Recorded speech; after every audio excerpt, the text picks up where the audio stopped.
दोस्तों हम सोच ही रहे थे कि आपके लिए कौन से टॉपिक पर वीडियो बनाई जाए कि तभी हमारी नज़र इस मिस्टीरियस टॉपिक पर पड़ी। तो आप सबसे पहले ये वीडियो क्लिप देखो। This is the Euphrates River in 2020. And this is the Euphrates River now. इस वीडियो क्लिप में इन्होंने बहुत ही स्पष्ट कहा है कि ये फोटो है यूफ्रेटिस रिवर की 2020 की और ये फोटो है यूफ्रेटिस रिवर की 2022 की। मतलब बहुत ही ज़्यादा शॉकिंग चीज़ है ये। तो हम यहीं पर रुक गए कि इसी टॉपिक पे वीडियो बनानी चाहिए। अब आप सोचेंगे कि इसमें मिस्ट्री क्या है, क्योंकि और भी नदियाँ हैं जो सूखती जा रही हैं।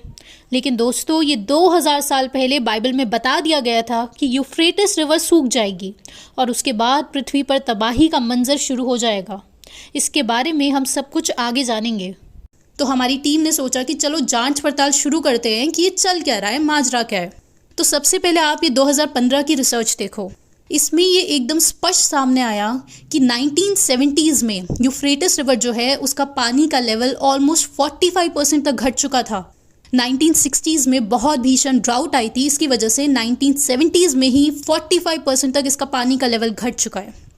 इसी के साथ आप ये नासा की इमेजेस भी देखो। ये 2006 की फोटो है यूफ्रेटिस रिवर की और ये 2009 की फोटो है यूफ्रेटिस रिवर की। तो इसमें नासा ने ये बोला है कि केवल इन 4 सालों में ही यूफ्रेटिस रिवर का पानी इतना घटा है जितना अकेले डेड सी में पानी होता है उतना।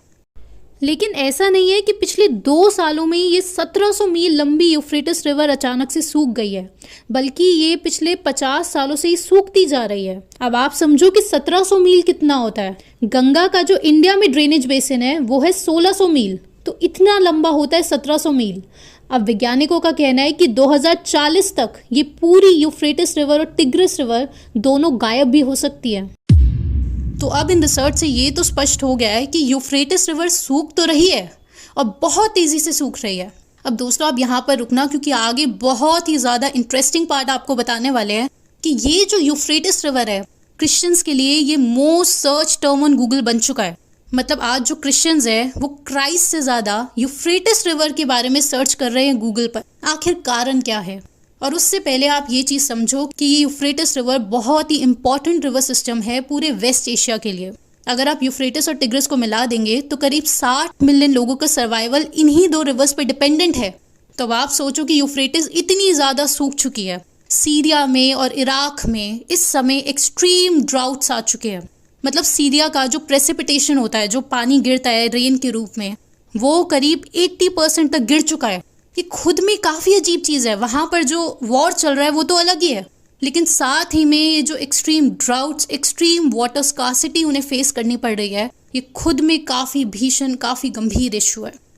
अब दोस्तों आते हैं सबसे इंटरेस्टिंग पार्ट पर।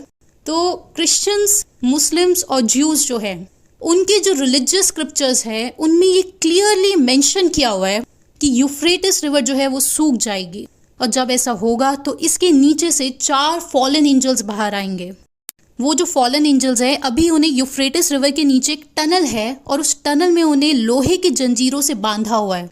तो जब ये रिवर सूख जाएगी उसके बाद वो फॉलन एंजल्स बाहर आएंगे और उसके बाद ईस्ट से 20 करोड़ लोगों की सेना आएगी और फॉलन एंजल्स जो है वो उन्हें लीड करेंगे और उसके बाद पृथ्वी पर बहुत ज़्यादा तबाही मच जाएगी। मतलब करीब पृथ्वी की जो 1/3 पॉपुलेशन है उनको मार दिया जाएगा। ये फॉलन एंजल्स और ये जो सेना है वो लोग मिलकर 1/3 पॉपुलेशन को ख़त्म कर देंगे। ऐसा नहीं है अभी ये सब कुछ हो रहा है, इन सब में कितने कितने साल लगेंगे वो टाइम फ्रेम बेसिकली मेंशन नहीं है उनके टेक्स्ट में, लेकिन ये चीज़ मेंशन्ड है कि यूफ्रेटिस रिवर सूख जाएगी। तो ये जो घटना घट रही है उससे ये हो रहा है कि बाइबल की जो रेवलेशंस है वो सच हो रही है। यूफ्रेटिस रिवर क्योंकि आज सूख चुकी है।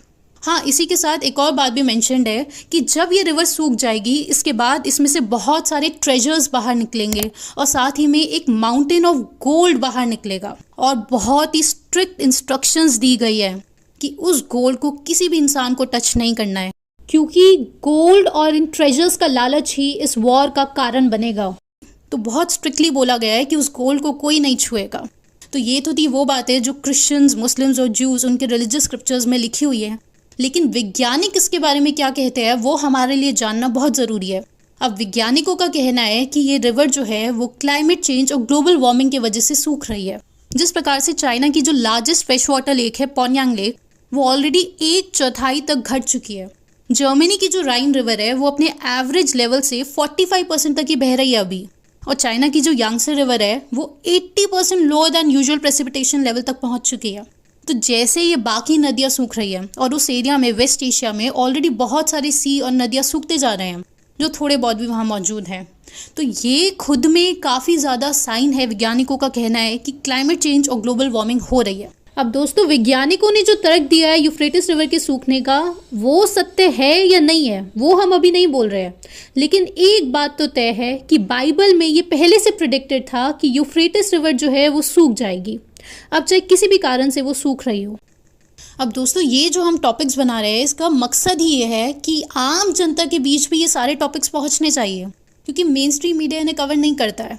तो लोगों को पता होना चाहिए कि यूफ्रेटिस रिवर जो है वो इतनी ज़्यादा सूख रही है, और साथ में कुछ लोगों का कहना है कि बाइबल की रेवलेशंस भी सच आ रही है।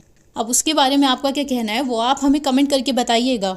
लेकिन ये चीज़ तो है कि इन टॉपिक्स पर ओपन डिस्कशन होना चाहिए, कोई भी बायस नहीं होना चाहिए, एकदम ओपन माइंड से आपको इस बारे में सोचना है। आप हमें अपना ओपिनियन बताओ, अपनी समझ से हमें कमेंट करके बताओ कि आपको क्या लगता है कि बाइबल की जो रेवलेशंस है वो सच हो रही है, या फिर जैसे वैज्ञानिकों का कहना है कि ग्लोबल वार्मिंग क्लाइमेट चेंज की वजह से ये रिवर भी सूख रही है बाकी सारी नदियों की तरह, या फिर आपको लगता है कि पृथ्वी पर कुछ बहुत बड़े बदलाव चल रहे हैं जो आम जनता से छुपाए जाते हैं। क्योंकि ऐसे बहुत सारे उदाहरण हैं जो हमारे पुराने मित्र बहुत अच्छे से जानते होंगे कि ऐसे कितने सारे टॉपिक्स हैं जो आम जनता से छुपाए जाते हैं। उदाहरण के लिए बिलियनर्स इतनी ज़्यादा तेज़ी से अंडरग्राउंड बंकर्स को खरीदे जा रहे हैं, तो पूरी जो कम्युनिटी है उसमें आईब्रोज रेज हो चुकी है कि आखिर वो लोग ऐसा क्यों कर रहे हैं। या फिर आप ये देखो कि बिलियनर्स की इतनी ज़्यादा फ्रीक्वेंट विजिट्स होती है अंटार्कटिका में, ये क्यों किया जा रहा है। या फिर आप ये देखो कि जॉर्जिया गाइडस्टोन्स, ये खुद में काफ़ी विचित्र था कि उसमें लिखा हुआ था कि पृथ्वी की जनसंख्या 50 करोड़ ही होनी चाहिए, और साथ ही में उनको अचानक से किसी ने तुड़वा दिया। किसी को नहीं पता किसने बनवाए थे, किसने तुड़वाए, कुछ नहीं पता। ये काफ़ी मिस्टीरियस और रहस्यमयी चीज़ें हैं। और सबसे इम्पॉर्टेंट और सबसे मिस्टीरियस तो ये है कि आज द्वारका नगरी के जो अवशेष है वो वैज्ञानिकों को मिलते जा रहे हैं। और तो और यूफ्रेटिस नदी के सूखने के बाद कुछ यूफ्रेटिस के अंडरग्राउंड केव्स भी बाहर निकल कर आ रहे हैं। तो इससे ये बात तो स्पष्ट है कि हमसे पहले भी बहुत सारी ऐसी सिविलाइजेशंस थी जो ये वैज्ञानिक हमेशा से हमसे छुपाना चाहते हैं। ये बात, वो सिविलाइजेशंस मौजूद थी और वो काफ़ी ज़्यादा डेवलप भी हो सकती है, और फिर अचानक से वाटर लेवल राइज होता है और वो सारी सिटीज़ पानी में बह गई, शायद ग्रेट फ्लड्स आए हों। आपका इन सब के बारे में क्या कहना है वो आप हमें कमेंट करके ज़रूर बताओ, क्योंकि हम चाहते हैं कि ओपन डिस्कशन होना चाहिए इन टॉपिक्स पर। आप सभी को हमारा नमस्कार। आपसे बहुत जल्द मिलेंगे अगली वीडियो में। आत्मा नमस्ते।